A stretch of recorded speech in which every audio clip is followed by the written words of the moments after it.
गोटे कर्म होची स्वकर्म आ गोटे कर्म होची विहित कर्म।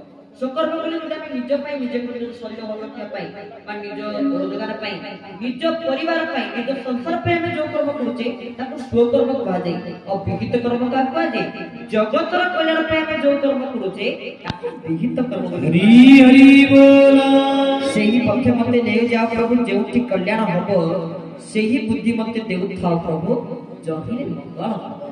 तो जगतर कल्याण पाई जगतर मंगल पाई में जहाँ करूचे ताको विहित कर्म बोली कहा जाए। तो जाहो विहित कर्म पाई जगतर कल्याण पाई आपण माने आराध्य देवता ठाकुर केशवचंद्र भाषा रे विहित कर्म को प्राप्ति करिया पाई सत्संग रे बसी एते संख्या रे भगवान कर कथा को श्रवण करिया पाई उपस्थित अछंती एति भाई समस्त को साधुवाद गणति ज्ञापन करूची।